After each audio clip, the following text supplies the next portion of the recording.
નમો હરિયંતાણમ, નમો સિદ્ધાણમ, નમો આયર્યાણમ, નમો વજ્જાયાણમ, નમો લોહે સૌવસાવુણમ, એસો પંચ નમકારો સૌવપાવપણાસણો, મંગલાણમ ચ સૌવેસી બ્રહ્મમ વૈ મંગલમ. મંગલમ ભગવાન વીરો, મંગલમ ગૌતમ પ્રભુ, મંગલમ સ્થૂલભદ્રાદ્યા, જૈન ધર્મો સ્તુ મંગલમ. પ્રવચનનો વિષય છે ભયને ભયભીત કરનારો એક બળવીર, રાજપુત્ર હરિવિક્રમ. આજથી આશરે 1000 વર્ષ પૂર્વે બનેલો 4750 શ્લોક અને 10 સર્ગની અંદરમાં વહેંચાયેલો આ હરિવિક્રમ ચરિત્ર નામનો ગ્રંથ. અનાદિકાળથી પરેશાન કરતો આ ભય, જે ભય હોવો જોઈએ એનો ભય નથી, અને જે નથી એનો ભય આપણને ખૂબ છે. આ કર્મના બંધનનો ભય, સંસારમાં રખડવાનો ભય, આ સંસાર રોજ નવો વધતો જાય છે એનો ભય, આયુષ્ય રોજ ઘટે છે એનો ભય, એ કદાચ આપણને ભય પરેશાન નથી કરતો, પરંતુ જે નાના મોટા ભય, જે ખાલી આ ભવની સાથે જોડાયેલા છે, જે અને આ બધી સમસ્યાઓ આવતા ભવ માટે કોઈ આપણા માટે કામની જ નથી, અને એવી સમસ્યા માટે આપણે ભયભીત છે. અને હકીકતમાં જેના માટે ભયભીત થવાનું હોય, આ ભવોની પરંપરા ક્યારે અટકશે, ક્યારે સંસારમાંથી બહાર નીકળીશ, ક્યારે મોક્ષને પામીશ, ક્યારે આ જન્મનમના ચક્કરમાંથી બહાર નીકળી અને સર્વથા આમાંથી મુક્ત બની જઈશ, આવો બધો ભય તો લગભગ આપણને પરેશાન નથી કરતો. અને સંસારી બાબતોનો ક્ષુલ્લક ભય, સમસ્યા હોય છે પણ કરી, સાચી પણ હોય છે, એ પણ વાત છે, પરંતુ એની સામે ભય રાખવાથી કોઈ કામ નથી થતું.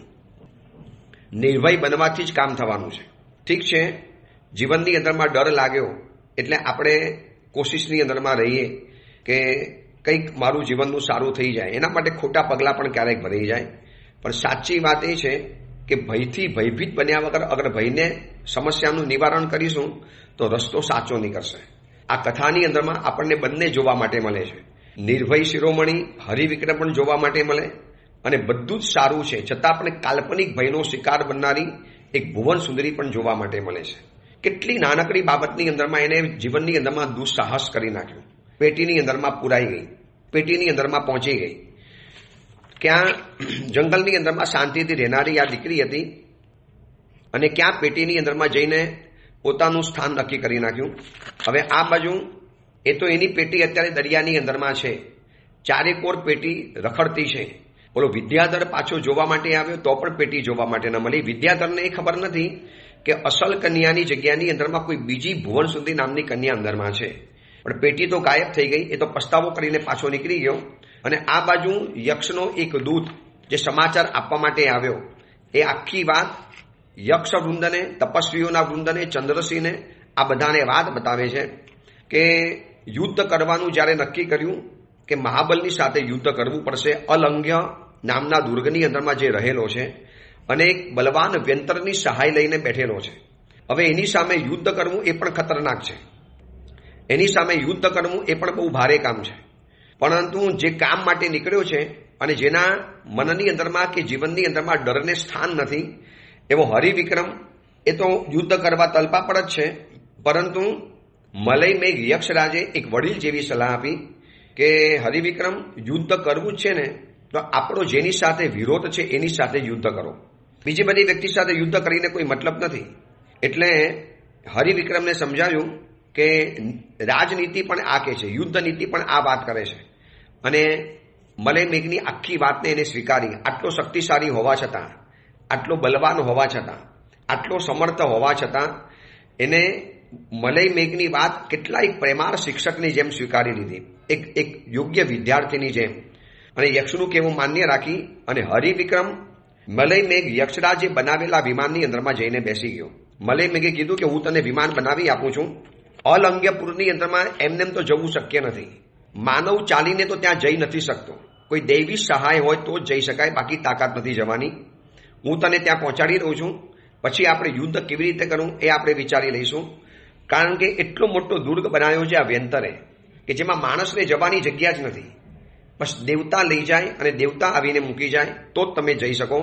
હરિવિક્રમ વિમાનની અંદરમાં બેઠો એના હાથની અંદરમાં તલવાર હતી, મસ્તક ઉપર મુગટ ચમકતો હતો, કાનની અંદરમાં કુંડલ હતા અને હવા દ્વારા જે કુંડળ હલતા હતા એના કારણે એના મુખની શોભા કોઈ અલગ બનતી હતી અને રાત્રિના સમયની અંદરમાં જવાનું પસંદ કર્યું.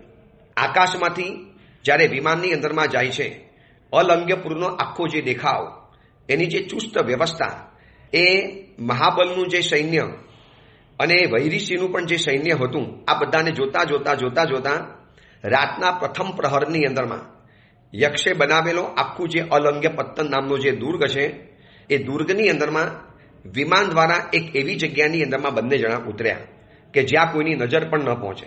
ભલે ચુસ્ત વ્યવસ્થા બંદોબસ્તો થતો, સૈનિકો આટાફેરા કરતા હતા, પણ એટલો મોટો દુર્ગ હતો કે એના એક ખૂણાના ભાગની અંદરમાં વિમાન ઉતાર્યું.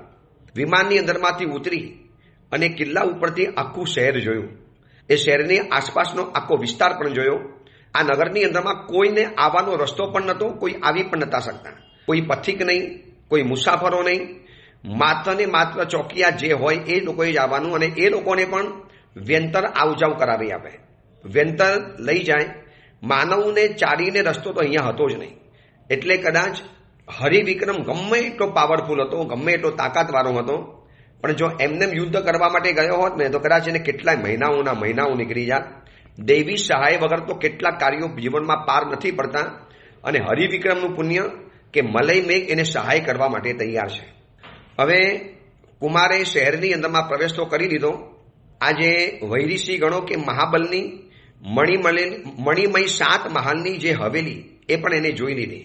આજુબાજુની અંદરમાં સેવકો ઊભા હતા. બધું જ બરોબર નિરીક્ષણ કર્યું. કેટલા સૈનિકો છે, કેટલી વ્યક્તિઓ છે, કેટલા લોકો છે, ખુલ્લી તલવારની અંદરમાં લઈને સુરક્ષા કરવા માટે ઊભા રહેલા છે.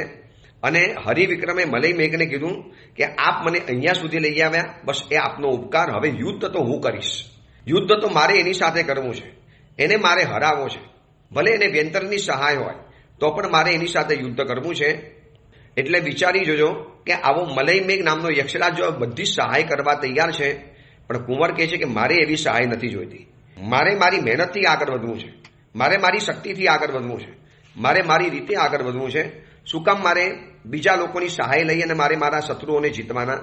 એટલે એને મલય મેઘને કીધું કે બસ આપ ખાલી સાક્ષી બનજો, સાથે રહેજો.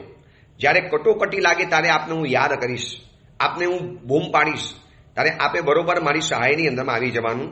પણ મને વિશ્વાસ છે હું એકલો એને પહોંચી વળીશ.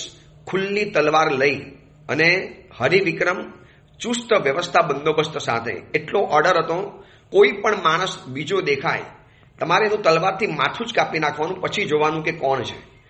ખુલ્લી તલવાર લઈ, નાગી તલવાર લઈને લોકો ચારેકોર ચોકી પહેરો કરે છે અને એની વચમાંથી એને નીકળવાનું છે. પણ ગમે એટલું કોઈ મકાન ગમે એટલું હોય, પણ અંદરમાં જવાના છિદ્ર તો હોય છે જ. જે માણસ ગભરાતો નથી એને કટોકટીમાંથી રસ્તો મળી શકે છે. હવે આવા સમયમાં ડરનું વાતાવરણ પણ પેદા થઈ જાય એવું છે. ડર પણ પેદા થાય. કેવી રીતે જવાશે, કેવી રીતે રસ્તો મળશે, કોણ રસ્તો બતાવશે, કોની સહાય દ્વારા જઈ શકીશું, કેવી રીતે આપણે આગળ વધીશું, આ બધી પણ વિચારણા થઈ શકે.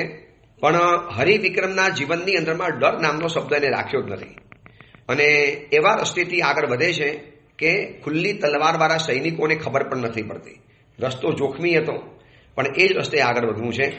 નાહકની સૈનિકો સાથે લડીને શું કામ બબાલ ઊભી કરવી, હજારો સૈનિકોને ભેગા કરવા, એને હરાવવાની અંદરમાં શક્તિનો વ્યય કરવો. એટલા સમયની અંદરમાં શત્રુને ભાગવાનો પણ ચાન્સ મળી જાય, ભાગવાનો પણ સમય મળી જાય. એટલે એવું કશું જ નથી કરવું. એવો એક ગુપ્ત રસ્તેથી આગળ વધ્યો. ડરામણો હતો, અંધકાર ભર્યો હતો. સહેજ પણ અવાજ થાય તો કકડાટ થાય તો કોઈને ખબર પડેલી હતી. પણ ધીરે ધીરે બિલ્લી પગે ધીરે ધીરે આગળ વધતા ખુલ્લી તલવાર લઈ એ કમરાની અંદરમાં પહોંચ્યો કે જે કમરાની અંદરમાં જઈને મહાબલ રાજા સૂતેલો હતો. એ તો મુસ્તાક હતો, એ તો પોતાના રંગરાગની અંદરમાં મસ્ત હતો. એને તો એવું જ હતું કે આ અલંગ્ય પર્વત ઉપર કોઈ આવી જ નહીં શકે, કોઈની તાકાત જ નથી, માણસ તો આવી ન શકે. અને મારો સહાય કરેલો સિદ્ધ વ્યંતર એ કોઈને લાવવાનો પણ નથી અને બીજા કોઈની અહીંયા તાકાત નથી. પરંતુ મહાબલને ખબર નથી કે શેરના માથે સવાસે દુનિયાની અંદરમાં હોય છે. આજે ઘણા લોકોને એવું હોય છે, પોતાની પરિસ્થિતિ ઉપર એટલા બધા વિશ્વાસો હોય, એટલા બધા આશ્વસ્ત હોય, પોતાની પરિસ્થિતિ માટે એટલા બધા ભરોસાવાળા હોય ને કે બસ આપણું કશું જ નહીં બગડે, આપણું કશું જ નહીં થાય, આપણું સારું જ થવાનું, આપણને કોઈ પણ તકલીફ નહીં પડે અને એ જ વિશ્વાસ એના માટે ખતરનાક સાબિત થતો હોય છે. અહીંયા એવું જ બન્યું કે જે હરિવિક્રમ મહાબલને હરાવવા માટે આવ્યો હતો એ તો એટલો બધો નિશ્ચિંત બનીને, શત્રુથી ઘેરાયેલી વ્યક્તિએ હંમેશા સાવધ રહેવું જોઈએ. ભલે નથી આવી શકતા, પણ બની શકે છે કે આપણા કરતાં પણ શત્રુને કોઈ તાકાત વધારે મળી ગઈ, આપણા કરતાં વધારે કોઈ પાવર મળી ગયો, તો એ કદાચ આપણી ઉપર હુમલો કરી શકે છે. પણ એ ઓલો સમજી ન શક્યો અને સીધો જ જઈને પહોંચ્યો છે મહાબલના કમરાની અંદરમાં. મહાબલ તો પગ પસારીને સૂવે છે, નૃત્ય સમારંભ જોવે છે અને પાનનું બીડું ખાઈ રહેલો છે, રંગ રાગની અંદરમાં મસ્ત છે. અને ત્યાં ગયા પછી પાછળ મલય મેઘ તો આવે જ છે. મલય મેઘે એને કાનમાં કીધું કે શત્રુને સાવધ કરવો જરૂરી છે. આપણે એવું નથી કરવું કે પાછળથી કોઈ એમ કે તમે છુપી રીતે વાર કર્યો. તું બહાર ઊભો રહે, હું અંદરમાં જઈ અને એને તારો દૂત બનીને સંદેશો આપું છું કે ભાઈ હરિવિક્રમ આવ્યો છે, એની આજ્ઞા સ્વીકારો અથવા તો યુદ્ધ સ્વીકારો. એટલે આવું કહીને હમણાં જ હું કહીને આવું છું અને પછી તારે યુદ્ધ કરવા માટે આવી જવાનું. આપણે છુપાઈને વાર નથી કરવો, કાયરની જેમ આપણે હુમલો નથી કરવો. આવતીકાલનો ઇતિહાસ એમ ન કે ગુપ્ત રીતે તમે જઈને વાર કરી આવ્યા. એટલે યક્ષરાજ મહાબલ રાજાની પાસે જઈને ઊભો રહી ગયો અને જેવો જઈને ઊભો ને, ઓલાને ખબર નથી કે મારા કમરામાં કોઈ આવી શકે એવો પણ એને ભાવ નથી કે મારા આટલી બધી ચોકી વટાવીને કોઈ મારા કમરાની અંદરમાં આવી શકે, ઇમ્પોસિબલ. અને જેવો યક્ષરાજ સામે ઊભો રહી ગયો, હજી એને ખબર નથી અને જઈને કીધું કે હે ભાઈ, હે દુષ્ટાત્મા, તમારી સામે કોણ ઊભું છે જરા જુઓ. હવે કાનની અંદરમાં દુષ્ટાત્મા નામનો શબ્દ ગયો એટલે ચોંક્યો. મારી ઘરમાં મને દુષ્ટાત્મા કહેનારો કોણ છે અને આવી સ્વસ્થથી કેમ છૂતો છે? તારો શત્રુ તારા ઘરના આંગણે આવી ગયો છે, તારી ઉપર હુમલો કરવા માટે આવ્યો છે. નામ સાંભળ્યું છે ને, અજિત વિક્રમ રાજાના દીકરા હરિવિક્રમ રાજપુત્ર. તારી સામે મહાપરાક્રમી શત્રુ તારી સામે આવીને ઊભો છે અને આમ સૂતો છે, કોઈ મનની અંદરમાં ડર નથી. અને આ સાંભળ્યા પછી સીધો જ ઓલો શયનમાંથી ઊભો થઈ ગયો. કોઈ તૈયારી નથી, કોઈ બખ્તર નથી પહેર્યું, કોઈ યુદ્ધના આભરણ નથી પહેર્યા, હાથમાં તલવાર પણ નથી. અને યક્ષરાજ જે દૂત બનીને આવ્યા છે એને કહે છે કે દોસ્ત, જો આ તારો દુશ્મન તારા દ્વારે આવીને ઊભો છે, ખબર નથી? અને આમ કહીને યક્ષરાજે હરિવિક્રમને ઈશારો કર્યો એટલે હરિવિક્રમ ખુલ્લી તલવાર લઈને અંદરમાં પ્રવેશ્યો. અને જેવા હરિવિક્રમને સામે ઊભેલો જોયો, આમ જોવા જઈએ તો મહાબલ છે ને એટલો બધો શક્તિશાળી નહોતો, પરંતુ અલંગ્ય દુર્ગ અને આ વ્યંતરની સહાય એને વધારે લોકો પરાક્રમી માનતા હતા. હકીકતમાં એનું પાસે પરાક્રમ હતું નહીં, પોતાનું ખુદનું કોઈ પરાક્રમ નહોતું. મંદ દીવા જલે છે, વાતાયનમાંથી બારીમાંથી હવા આવે છે, નીચે ખુલ્લી ખીણ દેખાય છે અને આટલા ઊંચા દુર્ગ ઉપરથી નીચેનો આખો નજારો દેખાય છે. ખુલ્લી આકાશમાંથી રાત દેખાય છે, તારા દેખાય છે, ચંદ્રની ચાંદની દેખાય છે. અને એવી શીતલ ચાંદનીના પ્રકાશની અંદરમાં હરિવિક્રમનો ચહેરો જ્યાં મહાબલે જોયો અને ચોકન્નો રહી ગયો. આ શું આ કોઈ દેવતા છે? કોઈ રૂપનો અંબાર કામદેવ આવ્યો છે? આવું મજાનું રૂપ અને આટલો પરાક્રમી, આટલો હિંમત, જે રીતે હરિવિક્રમ તલવાર પકડીને ઊભો છે, એક હાથ કમર ઉપર લઈને ઊભો છે. અને મલય મેં કહે છે કે જોઈ લો, આ તમારા દુશ્મન તમારા ઘરમાં પધારી ગયા. આ છે હરિવિક્રમ, અજિત વિક્રમ રાજાનો દીકરો. તમને જેમની આજ્ઞા તમને નથી ફાવતી ને, તમે જેમની આજ્ઞા નકારી છે. અને તું મુસ્તાક હતો ને કે મારા મહેલની અંદરમાં કોઈ આવી નહીં શકે, કોઈ ચકલું પણ અંદરમાં આવી ન શકે, એક નાનકડી કીડીને પણ અંદરમાં આવવાની પરમિશન નથી. હવે તો આવી ગયો છે ને, શું કરવું છે બોલ? એની આજ્ઞા સ્વીકારવી છે કે યુદ્ધ કરવું છે? આજ્ઞા સ્વીકારવી હોય, તારા શ્રેષ્ઠપણાનો ગર્વ મૂકી દે, તારો આ અહંકાર સાઈડમાં મૂકી દે. દોસ્ત, તારો અહંકાર હવે કોઈ પણ કામ નહીં લાગે. આ તારો કાલ હરિવિક્રમ આવીને ઊભો છે. બહાર કોઈ પણ સૈનિકોને ખબર નથી પડવાની. ભલે તારી લાખોની ફોજ બહાર ઊભી હશે, તારો વ્યંતર ભલે તારી સેવાની અંદરમાં હશે, તું અત્યારે અહીંયાથી જઈ પણ નથી શકવાનો, કોઈને તાલી પાડીને બોલાવી પણ નથી શકવાનો.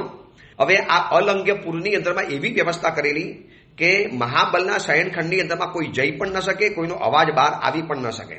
એટલો બધો મુસ્તાક હતો કે અહીંયા કોઈ માણસ જ ન આવી શકે. વર્ષોથી આ દુર્ગની અંદરમાં રહેતો હતો અને પોતાની જાતને અહીંનો રાજા સમજીને રહેતો હતો.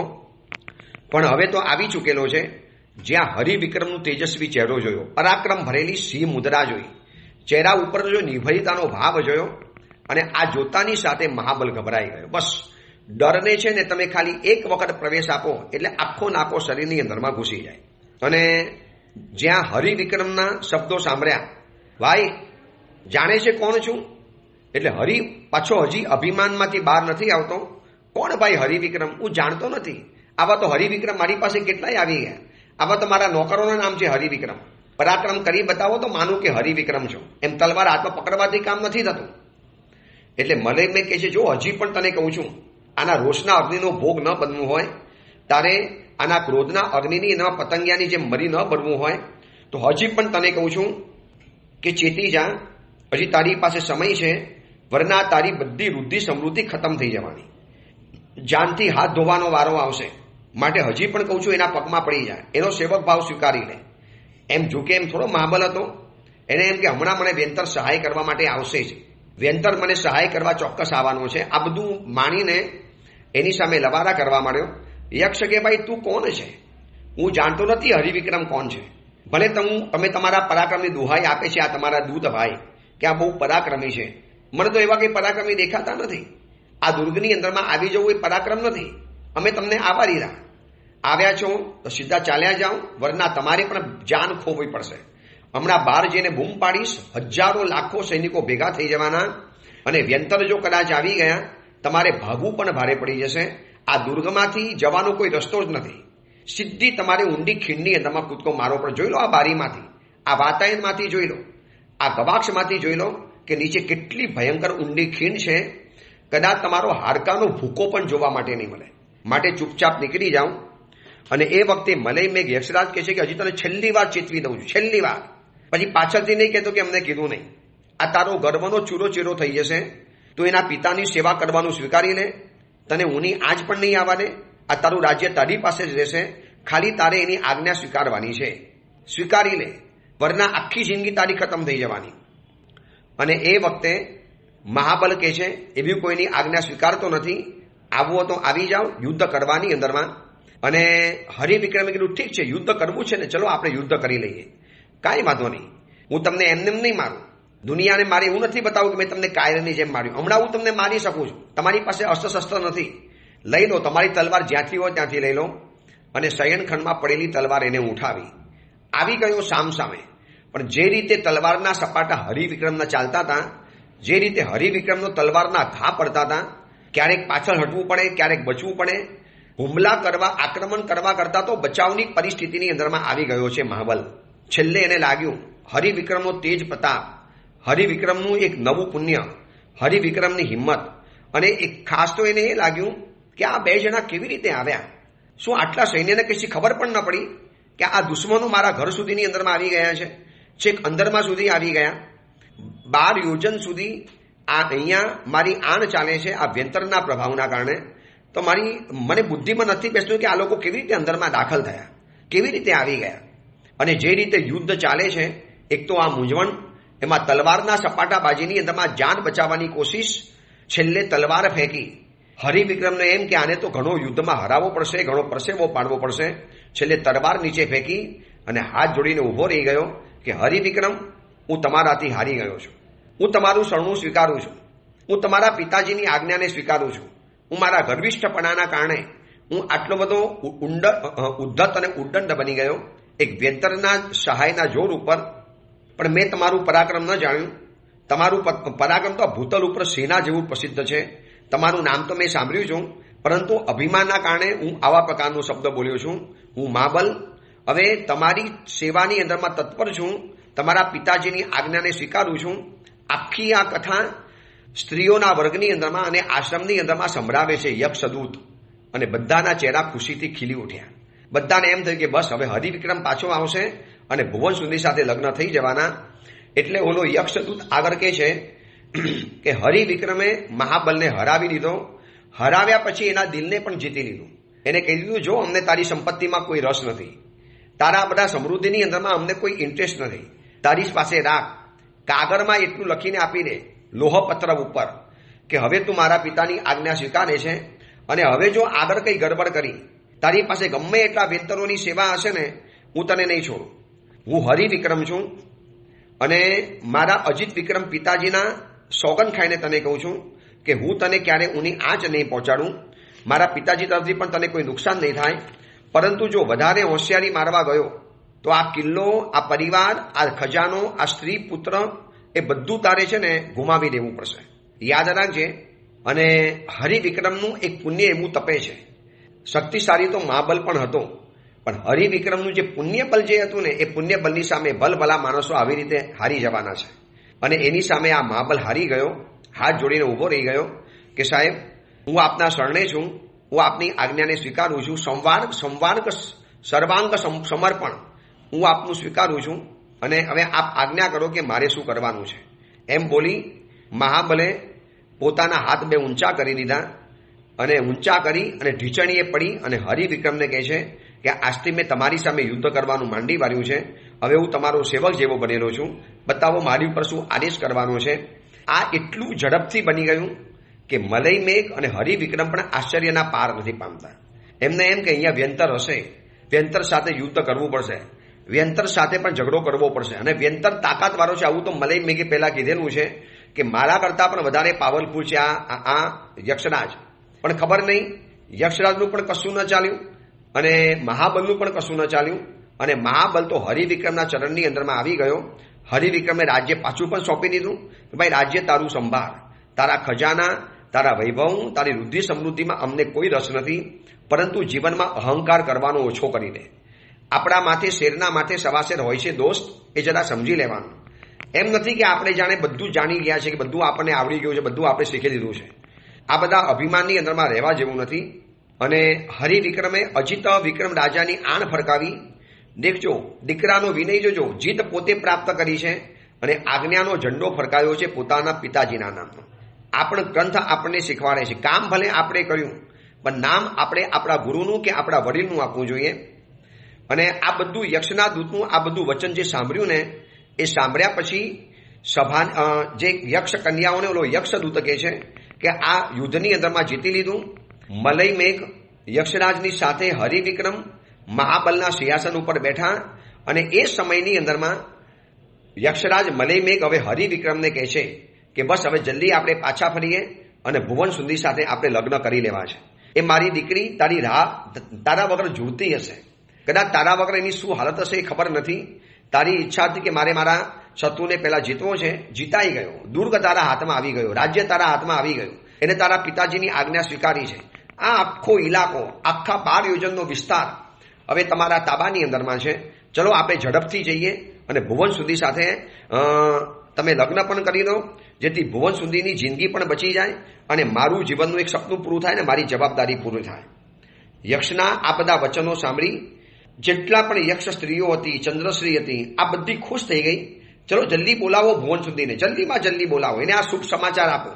બસ હમણાં આવતા જશે, મારા પિતાજી મલય મેઘ હમણાં આવતા જશે અને આપણે એને શુભ સમાચાર આપી દઈએ. જલ્દીમાં જલ્દી ભુવન સુંદી સાથે એના લગ્ન થઈ જાય. અને આ બાજુ ભુવન સુંદીને જ્યારે શોધવા માટે ગયા ત્યારે જોયું તો એનો શયનખંડ ખાલી, એના ઘરની અંદરમાં કોઈ જોવા નથી મળતું.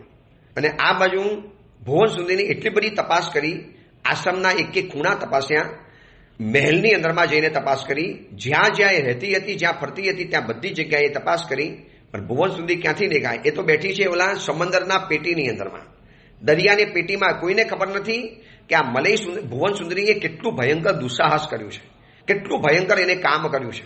કોઈ કહેતા કોઈને ખબર નથી, ચંદ્રસિંહને પણ ખબર નથી. અને આ બધું ચંદ્રસિંહ કે ક્યાં ગઈ ભુવન સુંદરી? હમણાં તો અહીંયા હતી, હમણાં આપણે બધા અહીંયા ભેગા થયા ત્યારે કમરામાં સૂતી હતી. કદાચ હરિવિક્રમના વિરહના કારણે જો જંગલમાં ગઈ હશે આજુબાજુની અંદરમાં. બધા સેવકોને મોકલ્યા, બધા તાપસો શોધવાની અંદરમાં ગયા, બધો સ્ત્રી વર્ગ જંગલના ખૂણે ખૂણાની અંદરમાં તપાસ કરી આવ્યા. જ્યાં જ્યાં હોઈ શકે બધી જગ્યાએ તપાસ કરી, પણ કોઈ જગ્યાએ જોવાની અંદરમાં ન આવ્યું. અને આ બાજુ ચંદ્રશ્રી વિલાપ કરે છે, સ્ત્રી વર્ગ વિલાપ કરે છે. એટલાની અંદરમાં મલય મેઘ યક્ષરાજ હરિવિક્રમની સાથે આવી પહોંચ્યા. અને હરિવિક્રમની સાથે જ્યારે આવી પહોંચ્યા અને પૂછે છે ક્યાં છે ભુવન સુંદરી? મલય મેઘ પૂછે છે ચલો આપણે હવે એના લગ્ન કરાવવાના છે. જો કુંવર જીત પ્રાપ્ત કરીને આવી ગયા છે. અને એ વખતે કહે છે કે ક્યાંની તો અમે શોધીએ છીએ પણ નથી મળતી, ખબર નહીં ક્યાં ગઈ છે. કોને ખબર હોય ભુવન સુંદરીએ શું શું દુસ્સાહસ કર્યું છે અને શું ગાનપણ અને પાગલપણ કર્યું છે. કેટલી સફળતા મળવાની હતી. થોડોક સમય ધીરજ ધરી હતો. બસ દુઃખના સમયમાં માણસ ધીરજ નથી ધરી શકતો. એ રડી શકે છે, પોકાર પાડી શકે છે, રાડારાડ કરી શકે છે, પણ દુઃખના સમયની અંદરમાં જે ધીરજ ધરવી જોઈએ ને એ નથી ધરી શકતો. અરે આટલી ખાલી ધીરજ ધરી લીધી હોત તો શું ફરક પડતો હતો? પણ બધું મનની અંદરમાં કલ્પનાથી બધું દુઃખ ઊભું કર્યું. નહીં મળે તો, પછી આમ થશે તો, મારી સાથે કોઈ નહીં રહેતો. અને ખરો સમય જ્યારે સુખનો આવ્યો છે ત્યારે એ જ ગાયબ છે. એના કારણે આખું જીતનું વાતાવરણ નકામું હોય. હવે હરિવિક્રમ વિલાપ કરે છે. શું કરવાની આવી જીતને કે જ્યાં ભુવન સુધી મારાથી વિખૂટી પડી ગઈ. હું જીત પ્રાપ્ત કરીને આવ્યો, મને એમ કે મારું વિજય તિલક કરશે ભુવન સુંદરી અને આ મારો વિજય ભુવન સુંદરીને સમર્પિત કરીશ. આટલી સ્વરૂપની અંદરમાં વિલક્ષણ, આટલી અદ્ભુત સ્ત્રી અને ક્યાં ગઈ હશે? કોણ એને ઉપાડી ગયું હશે? કોણ લઈ ગયું હશે? હવે એમ કહે છે કે પૂર્વ જન્મની અંદરમાં કદાચ મેં પાપ કર્યું હશે જેથી આ જન્મની અંદરમાં મને આવી ભુવન સુંદરી જેવી કન્યા ન મળી. જો હવે આ શબ્દ કદાચ ભુવન સુંદરીએ સાંભળ્યા હોત કેટલો બધો આનંદ થાત, પણ એના માટે એને થોડી ધીરજ ધરવાની જરૂર હતી. આ બાજુ બધા શોકની અંદરમાં છે, હરિવિક્રમ પણ પોતે શોકની અંદરમાં છે. ત્યારે એ વખતે યક્ષરાજ કહે છે કે હરિવિક્રમ, તમે આવા પરાક્રમી થઈને આવા આંખમાંથી આંસુ પાડો. ક્યાં જવાની હતી ભુવન સુંદરી? કદાચ તમારા શોકના વિરહની અંદરમાં ગઈ હશે, આજુબાજુની અંદરમાં આપોઆપ આવી જશે. રાત પડી, સવાર પડવાની અંદરમાં આવી, કોઈ કહેતા કોઈ જગ્યાની અંદરમાં ભુવન સુધીના સમાચાર નથી. એટલે દુઃખના અગ્નિથી પીડાતો એવો હરિવિક્રમ કહે છે કદાચ આમાં મારું પણ કારણ છે. મારા જ કારણે આ ભુવન સુધીને અહીંયાથી ભાગવું પડ્યું હશે. મેં એ વખતે એને એટલું બધું આશ્વાસન ન આપ્યું. મેં એ વખતે મારા કામને વધારે મહત્વ આપ્યું. મેં કદાચ આ મહત્વનું કાર્ય આને સોંપ્યું, મારા કાર્યને મહત્વ આપી દીધું, એટલે કદાચ એ નારાજ થઈ ગઈ હોય ને અહીંયાથી નીકળી પણ ગઈ હોય. હવે એને શોધવી ક્યાં? કઈ જગ્યાની અંદરમાં શોધવા માટે જવાનું? બધા વિલાપ કરે છે. યક્ષરાજે પણ ઘણા જ્ઞાનના ઉપયોગ મૂક્યા, પણ એનું જ્ઞાન એટલે સુધી પહોંચતું નથી. ઘણી વખત એવું હોય છે કે અવધિ જ્ઞાન કે વિભંગ જ્ઞાનનો પણ એક મર્યાદા હોય. એટલા માટે તો એને અવધિ જ્ઞાન કહેવાય છે. અવધિ એટલે લિમિટ, મર્યાદા. અમુક લિમિટ જેટલું જ દેખાય, એનાથી વધારે ન દેખાય. એને ઘણી જોવાની કોશિશ કરી કે દૂરનું જોવું કે ક્યાં છે આ ભુવન સુંદરી, કઈ જગ્યાની અંદરમાં જઈને છુપાઈ ગઈ છે. કોશિશ તો ઘણી કરી, પણ એને જ્ઞાનમાંથી ઝડપાયું નહીં. આ બાજુ રાતનો સમય થયો, બીજી રાત છે. બધા શોકમાં છે કે ભુવન સુંદરી ક્યાં ગઈ? જમીન ગળી ગઈ, આકાશની અંદરમાં છુપાઈ ગઈ, યા દરિયાની અંદરમાં ભરી ગઈ, ક્યાં જંગલી પશુ ખાઈ ગયો, ક્યાં ગઈ? આમ કયા વગર તો કોઈ જગ્યાએ જાય નહીં. આ બાજુ કોણ જાણે હરિવિક્રમને મનમાં શું આવ્યું ખબર નહીં. અંદરથી અવાજ આવતો હતો, તલવાર લઈને બહાર નીકળી પડ્યો. તલવાર લઈને બહાર નીકળ્યા પછી બસ એ દૂર જંગલના અટવીની અંદરમાં ચાલ્યા જ કરે છે. એને બસ ખબર નથી કે પોતે ક્યાં જાય છે. પોતે ક્યાં જાય છે એને પોતાને ખુદને ખબર નથી. અને આગળ ચાલ્યા જ કરે છે. તલવાર લઈ અને પોતાના ઘરની બહાર નીકળ્યો, શયનખંડમાંથી બહાર નીકળ્યો, ચોકિયાતોની નજર ચૂકવીને બહાર નીકળ્યો છે. અને જે પણ જંગલના ભાગ દેખાતા ગયા ત્યાં આગળ વધતો ગયો. હવે આગળ વધતા એને ખુદને ખબર નથી કે મારે ક્યાં જવું છે, મારે કઈ જગ્યાએ જવાનું છે, એને ખુદને પણ ખબર નથી. પણ બસ કોઈ પણ અંદરનો એક અવાજ આવે છે કે હજી આગળ જા. ઘણી વખત અંતઃકરણમાંથી આવો એક અવાજ ઉઠતો હોય છે, એ આપણને ખબર નથી હોતી. અને હરિવિક્રમ ભુવન સુંદરીને શોધવા માટે નીકળ્યો છે. ક્યાં છે એ એને ખબર નથી, કોણ ઉપાડી ગયું છે એ પણ ખબર નથી. પણ અંદરનો જે અવાજ આવતો હતો એ પ્રમાણે દિશાની અંદરમાં આગળ વધે છે. હવે આગળ વધતા શું ભયંકર બનાવ બને છે. અને આ ભુવન સુંદરી કેવી વ્યક્તિઓના સકંજાની અંદરમાં જઈને સપડાય છે અને કેટલી ભયંકર દુર્દશાને પામી છે. એક નાનકડો આવેશ, એક નાનકડી આસક્તિ, એક નાનકડું ગાણપણ કેટલા મોટા ભયંકર કક્ષાની અંદરમાં એને મૂકી દેતા હોય છે. ચલો એ વાત આપણે આવતીકાલે કરીશું. આચાર્ય પદવીના સમાચાર તમારી પાસે આવી જ ગયેલા છે. બસ હવે બહુ થોડા દિવસો બાકી છે. જેટલી પણ થાય એટલી વધુને વધુ પરમાત્માની ભક્તિ. આ નિમિત્તે પરમાત્માની અંગરચના મેં તમને જે કીધું છે કે આપ જે પણ શહેરમાં, નગરમાં, ગામની અંદરમાં રહો છો, ત્યાં જેટલા પણ જિનાલયો હોય અથવા તો તમારું પોતાનું ખુદનું ઘર દેરાસર હોય, ત્યાં પરમાત્માની વિશિષ્ટ અંગરચના, પ્રભુની ભક્તિ દ્વારા ઉત્પન્ન થયેલું પુણ્ય એ મને જીવનની અંદરમાં ખૂબ સાનુકૂળ પડશે, ખૂબ આગળના જીવનની અંદરમાં મંગલ કાર્યો કરાવવાની તાકાત આપશે. એટલે જેટલી પણ સૂચનાઓ આપેલી છે એક વખત આવતીકાલે ફરી વખત પ્રવચનની સાથે મોકલવાની અંદરમાં આવશે. પણ ખૂબ શુભેચ્છા અને ખૂબ મંગલ કરજો. એ જ મંગલ કામના, મંગલ ભાવના. જીનાગના વિરુદ્ધ કાંઈ પણ બોલાયું હોય તો મિચ્છામી દુક્કડમ.